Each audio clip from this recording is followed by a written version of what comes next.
Hi guys, ngayong araw nga pala papunta kami dito sa Maigo sa Mori Park.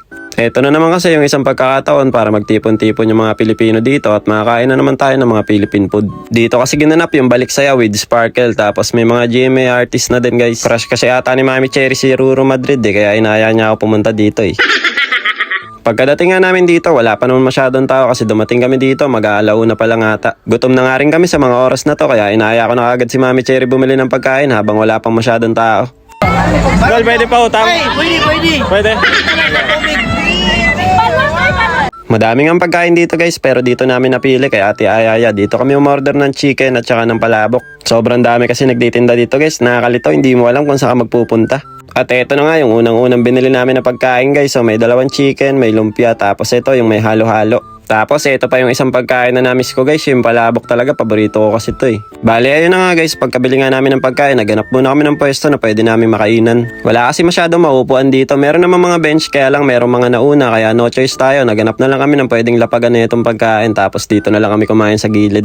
Ay gutom na nga kami ni Mami Cherry dito, ayan halata naman guys, nanginginig na kami sa gutom, medyo malayo din kasi yung binyahe namin. Pero sulit naman kasi namiss namin yung mga ganitong pagkain Medyo malawak nga din yung park dito kaya nga lang mukhang medyo malayo sa mga kababayan natin Pinoy kaya wala din masyadong nagpunta. At saka isa pang hindi maganda sa park na to guys medyo maaga nga palang pinagsasara yung event. Dito kasi guys alas 4 pa lang nagliligpit na yung mga nagtitinda ng pagkain at saka yung sa mga event. Pero sa ibang lugar kasi inaabot talaga ng alas 8 ng gabi kaya siguro wala din masyadong tao na nagpunta dahil nga maaga rin matatapos. Sayang nga din naman kasi guys kasi may kalayuan yung lugar kung dadating sila ng alas 3 tapos alas 4 tapos na diba?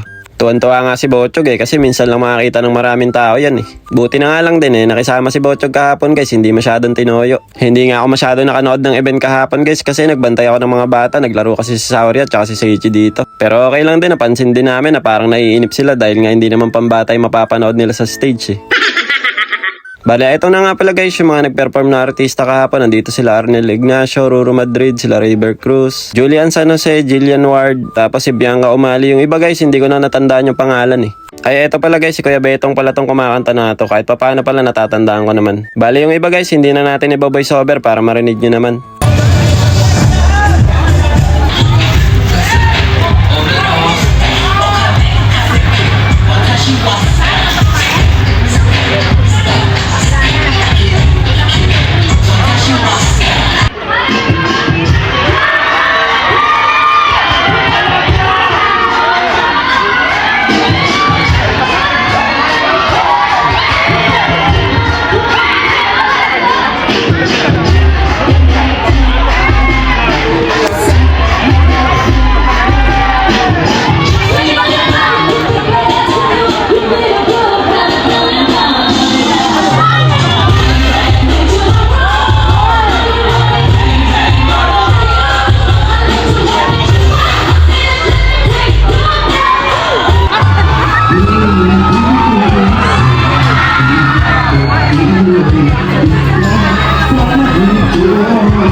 Mami Cherry, kinikilig oh.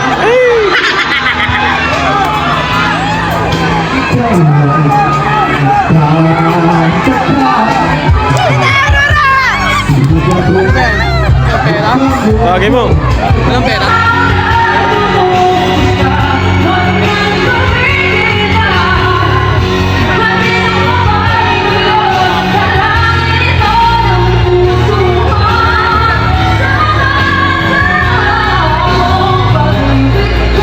Bale, yun lang naman guys, yung mga nag-perform kahapon. Hindi naman sobrang dami, pero mga solid naman. Siya nga pala, meron lang tayo sisingit dito guys. Yung mga tropa natin, nagpapa-shoutout dito eh. Kaya follow nyo din sila guys at supportahan natin yung mga small content creator.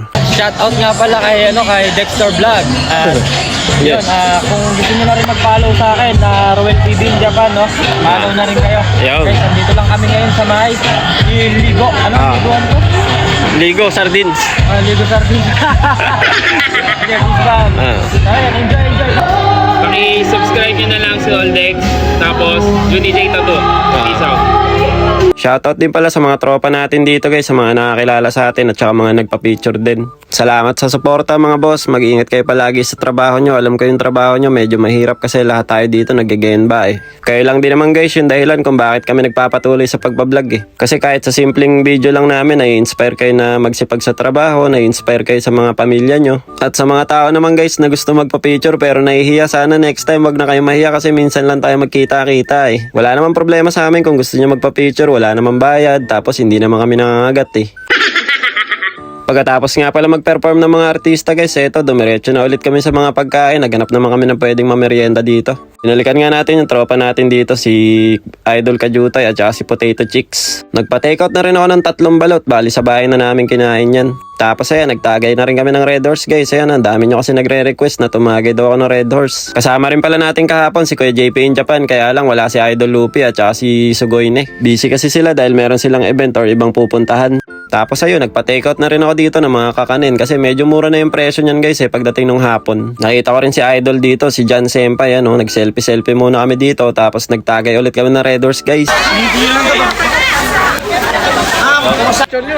Ay, bakit balat yung hawak?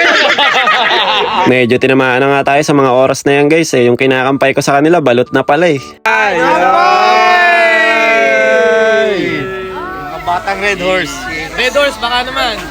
Shoutout pala sa follower natin na si Kuya Mark Maeda. Grabe, natid na kami ng sasakyan guys hanggang sa bahay. So paano guys, hanggang dito na lang muna. Kita-kits na lang ulit tayo next video. Diyan eh, mata ne. Arigato gozaimasu. Ngik, ngik, ngik. Bye-bye.